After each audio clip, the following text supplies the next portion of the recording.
दोस्तों नमस्कार, स्वागत है आप सभी का। एक बार फिर से आई चलते हैं बिहार की ताज़ा खबरों की ओर। लेकिन उससे पहले अगर आपने अभी तक इस चैनल को सब्सक्राइब नहीं किया तो सब्सक्राइब कर लें, जिससे कि आपको बिहार की ताज़ा खबर रोजाना मिलती रहे।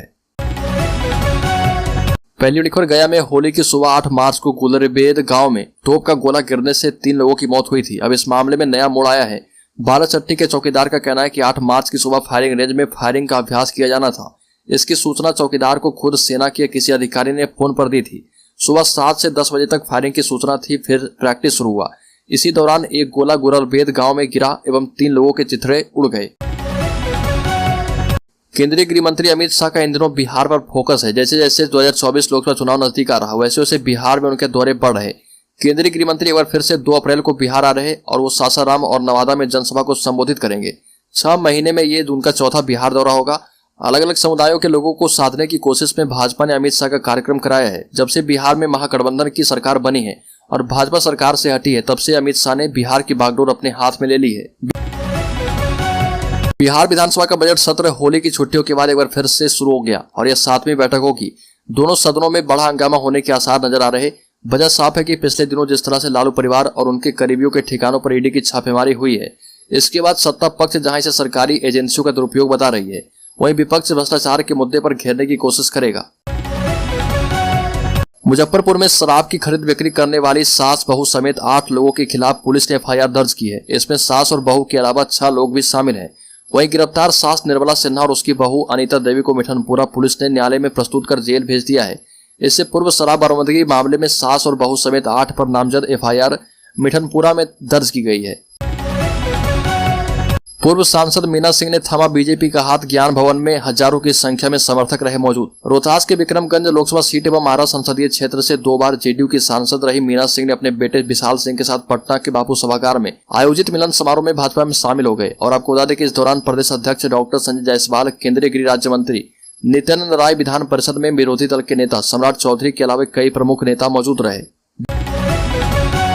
बिहार पुलिस ने यूट्यूबर मनीष कश्यप पर एक और एफआईआर दर्ज की है और ये एफआईआर मनीष की झूठी गिरफ्तारी की खबर फैलाने को लेकर की गई। हालांकि बाद में जिस ट्विटर अकाउंट से गिरफ्तारी की बात कही गई, उसे एडिट कर दिया गया और दावा किया गया कि यह मनीष कश्यप का फैन अकाउंट है। बता दें कि मनीष कश्यप पर तमिलनाडु में रहने वाले बिहारी मजदूरों के खिलाफ कथित रूप से हो रहे हमले को लेकर फर्जी वीडियो शेयर करने का आरोप है। इस मामले में उस पर पहले से एफआईआर दर्ज है। मनीष का ट्विटर अकाउंट भी ब्लॉक हो चुका है, लेकिन इस बीच उसके नाम से एक नया अकाउंट बनाया गया।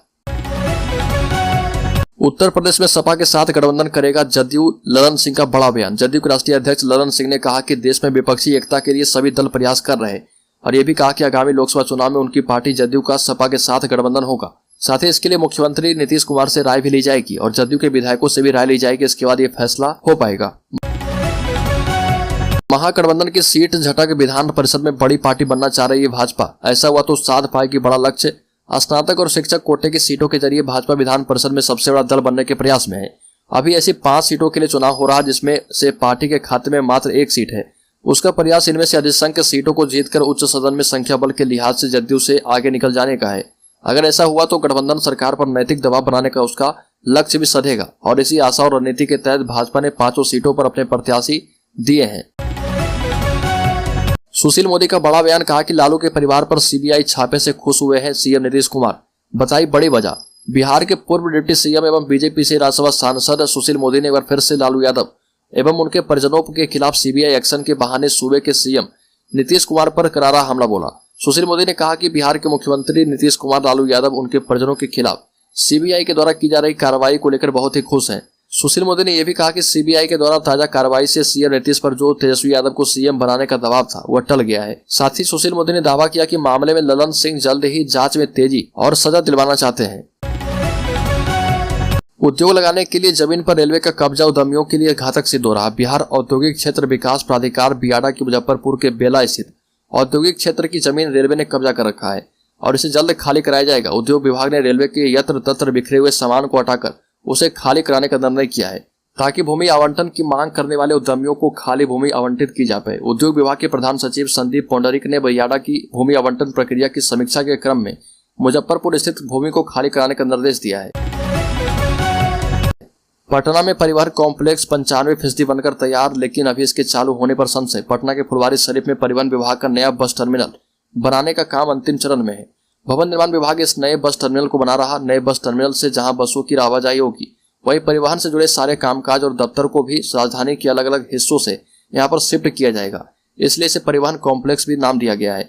यहाँ बस स्टैंड के साथ ही दफ्तरों के भवन और अधिकारियों एवं कर्मियों के रहने के लिए फ्लैट्स भी तैयार किए जा रहे हैं, लेकिन अभी यहाँ से बसों की शुरुआत होने में थोड़ा वक्त लगेगा। बिहार के पास मार्च 2025 तक होगी 29% सरप्लस बिजली, खुले बाजार में बेच पाएगी कंपनी।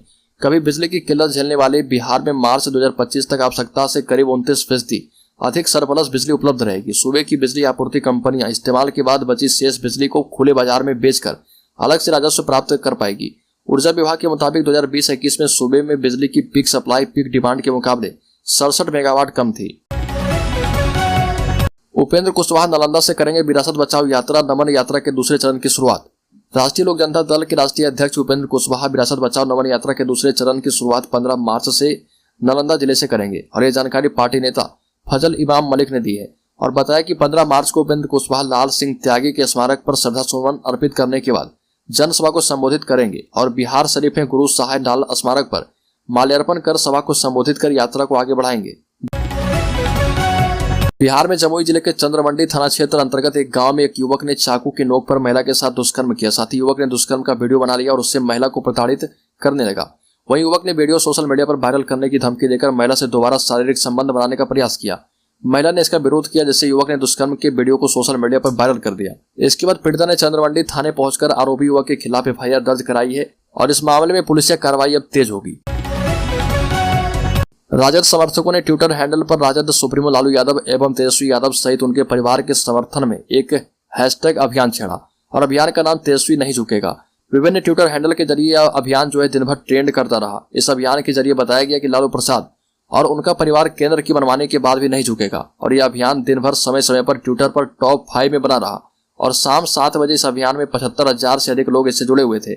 इस अभियान में तेजस्वी यादव की बहन रोहिणी आचार्य, हेमा यादव, मंत्री समीर कुमार महासेठ और प्रोफेसर चंद्रशेखर आदि मंत्री शामिल रहे। महागठबंधन को चुनौती देने के लिए भाजपा का एक्शन प्लान, पिछड़ा अति पिछड़ा वोट बैंक पर पार्टी की नजर। बिहार में गठबंधन के मुकाबले बीजेपी ने बड़ा एक्शन प्लान तैयार किया है। जिला अध्यक्षों के लिस्ट में नॉमिनेशन के दौरान सभी जातियों और वर्गों के लोगों को ख्याल रखा गया है। मिशन 36 के लिए बीजेपी काम पर लग गई है। भारतीय जनता पार्टी के संगठनात्मक दृष्टिकोण से बिहार में कुल 45 जिले हैं और 45 जिलों के लिए जिला अध्यक्षों की नियुक्ति कर दी गई है। राजद सुप्रीमो लालू प्रसाद यादव परिवार पर ईडी के छापे के बाद से बिहार की सियासत गर्मा गई है। इसके पक्ष और विपक्ष में जमकर बयानबाजी चल रही है। बिहार सरकार के मंत्री प्रोफेसर चंद्रशेखर ने ट्विटर पर लिखा कि लालू ना तब डरा था और ना अब डरेगा। शिक्षा मंत्री चंद्रशेखर ने लालू यादव के समर्थन में पोस्ट करके ईडी के द्वारा की गई छापेमारी का जवाब दिया।